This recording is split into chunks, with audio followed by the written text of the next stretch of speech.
ओलं खोबरं आणि थोडीशी कोथिंबीर आणि चांगलं ढवळून घ्यायचं। आता आपली भाजी, आज मी तुम्हाला पडवळची भाजी कशी करायची ते दाखवणार आहे। त्यासाठी पहिल्यांदा कोवळी पडवळ पाहिजे। बघा ही एकदम बाजार कोवळी अशी म्हणजे लहान अशी बघून अशी पडवळ घ्यायची। जून असली तर त्याला दोरे निघतात मग, म्हणून कोवळी पडवळ घ्यायची आहे। बघा अशी पडवळ, ही गावठी पडवळ आम्ही घेतलेली आहे। तर ह्या पडवळच्या भाजीमध्ये भरपूर चांगले म्हणजे आपल्याला शरीराला उपयुक्त असे घटक असतात। तर पहिलं म्हणजे ह्या शरीरात, आपल्या शरीरात काही विषारी घटक असतील तर ह्या भाजी खाल्ल्यामुळे ते आपले बाहेर पडतात। आपल्या शरीरातली म्हणजे आपली पचनशक्ती सुधारते, त्याशिवाय रोगप्रतिकारक शक्ती आपली वाढते। नंतर जर केस आपले गळत असतील तर केस गळती सुद्धा ह्या भाजी खाल्ल्याने आपले कमी होते। तसेच काही काहींच्या केसामध्ये कोंडा होतो, तो कोंडा सुद्धा ही भाजी खाल्ल्याने कमी होतो। तसंच ज्यांना डायबिटीस आहे तर डायबिटीस लोकांनी ही भाजी जास्त खायची आणि त्यामुळे त्यांचं काय होतं, डायबिटीस कमी होण्यासाठी त्याचा उपयोग होतो। आणि ही भाजी जर सगळ्यांनीच म्हणजे जास्त, आपण पूर्वी काय लोक ही भाजी कापून घेतानंतर ती मळायची, तशी मी नाही मळायची नाहीये। तर त्याच्या ह्या भाजीमध्ये जे घटक असतात ते सगळे आपल्या शरीरात जायला हवेत, म्हणून भाजी पहिल्यांदा धुवून ठेवायची आणि नंतर ती बारीक चिरून एकदम फोडणीला घालायची। आता तुम्हाला कशी करायची ते दाखवते। हे बघा अशी भाजी स्वच्छ धुवून ही अशी बारीक चिरून घेतलेली आहे। बघा भाजी एकदम अशी बारीक चिरून घ्यायची। काय आपण मळून वगैरे काय टाकायची नाहीये। ही भाजी जास्त करून ओल्या मिरचीची करतात, सगळ्यांना आवडते ओल्या मिरचीची। काय काय लोक ती ह्या भाजीमध्ये चणे वाटाणे घालून ती जी तिखट भाजी सुद्धा करतात मसाला घालून, पण मी ही ओल्या मिरचीची करणार। ह्यासाठी मी 4-5 मिरच्या घेतल्या त्या आणि 2 कांदे चिरून घेतले आहेत। आता फोडणी तुम्हाला कशी करायची दाखवते। गॅसवर एक कढई तापत ठेवली आहे। कढई चांगली तापली की आपण त्यामध्ये तेल घालूया। तर आपली कढई थोडी तापत आली आहे। आता त्याच्यामध्ये मी 2-3 चमचे तेल घालते।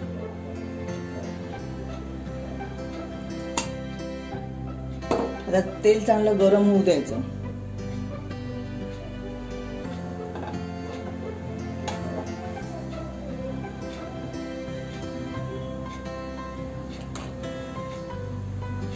चांगलं गरम होऊ दे, म्हणजे मोहरी त्यात चांगली तडतडायला पाहिजे म्हणून। तेल चांगलं तापलंय। मी ह्या भाजीमध्ये उडीद डाळ 1 चमचाभर उडीद डाळ घालणार आहे, कारण उडीद डाळीमध्ये भाजीला जरा चांगली चव येते म्हणून उडीद डाळ ही पण चांगली तांबूस होईपर्यंत भाजेल तेलामध्ये। आता अर्धा चमचा मी मोहरी घालते, ही चांगली तडतडायला पाहिजे।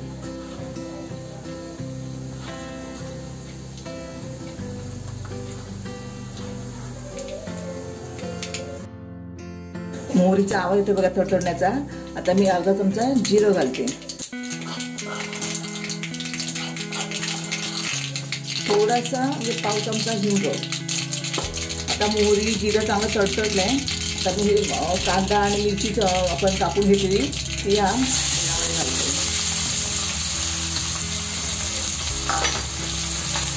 चांगलं तेलामध्ये कांदा परतून घ्यायचा, मिरची कांदा।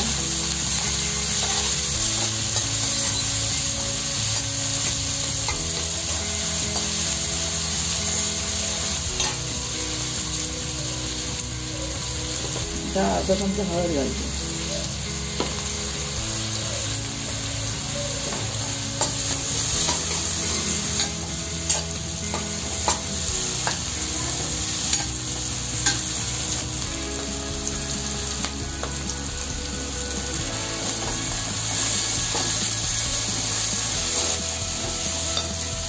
चांगलं मिरची आणि कांदा तेलामध्ये परतून घेतले आहे। आता याच्यामध्ये थोडंसं मीठ घालणार आहे, मी चवीप्रमाणे 1 चमचा मीठ घालणार आहे। हे पण चांगलं परतून घ्यायचं। नंतर ही चिरलेलं पडवळ आपण या तेलावर चांगलं परतून घ्यायचं आणि वाफेवर शिजवायची आहे भाजी। त्याच्यामध्ये पाणी अजिबात घालायचं नाही आहे। चांगलं असं परतून घेऊन गॅस जरा कमी करते मी।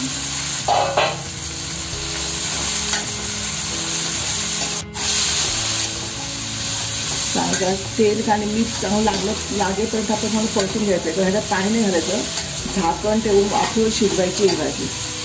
गॅस कमी केल्याने मीठ लागल्यावर त्याला आपोआप पाणी थोडंसं सुटेल आणि मग त्याच्यात भाजी पूर्ण शिजेल. जास्त पण शिजवायची नाही, थोडीशी एकदम शिजवलं तर त्याचं पाणी होऊन जातं ना, म्हणून थोडीशी कच्चीच ठेवायची भाजी.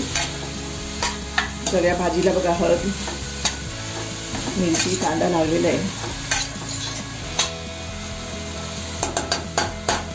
आता मी या कढईवर हे झाकण ठेवते आणि आपण ह्याला 5 मिनिटं चांगली वाफ देऊया. गॅस मी मीडियम ठेवणार आहे, आता कमी केला, थोडा मीडियम ठेवते बघा. आता वाफेवर चांगली शिजू द्यायची. 5 मिनिटं झालेली आहेत. आपण बघूया भाजी शिजली काय. ते बघा शिजली नाही, पण चांगली वाफ आली याला. आता परतूया. पाणी घालण्याची गरज नाही, वाफेवरच ही शिजणार आहे. आता आणखीन 5 मिनिटं आपण झाकण ठेवून ह्याला वाफ द्यायची. आता ह्याला मीठ लागलंय की नाही बघण्यासाठी हे जे पाणी आहे खालचं ते जरासं आपण हातावर घेऊन बघूया आणि हवं असेल तर आपण मीठ घालूया. थोडंसं मीठ हवं आहे आणि मीठ घालते आणि 5 मिनिटं ह्याला वाफ दिली ना की बघा खूप चांगली शिजणार आहे ती.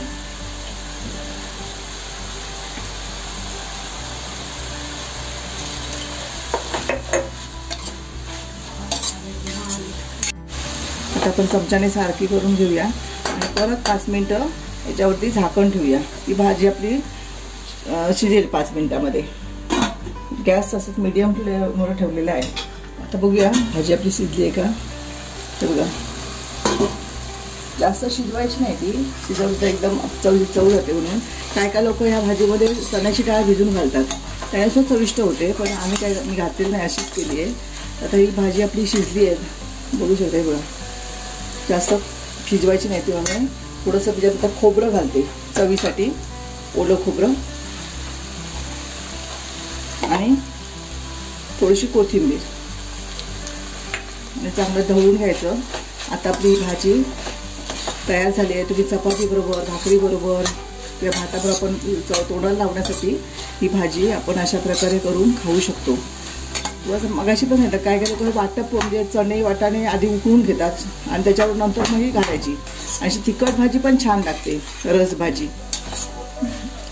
तुम्ही अशी भाजी ह्या प्रकारची मिरची घालून ही भाजी करून बघा, तुम्हाला कशी वाटते ती. आता ही भाजी तयार झाली आहे. आता गॅस बंद करून टाकते. तर मित्रांनो, झटपट होणारी पडवळची भाजी ही आता तयार झालेली आहे. तर ही भाजी तुम्ही नक्की करून बघा, ती कशी झाली हे आम्हाला नक्की कळवा. व्हिडिओ आवडला तर व्हिडिओ लाईक करायला विसरू नका आणि चॅनलला नक्की सबस्क्राईब करा.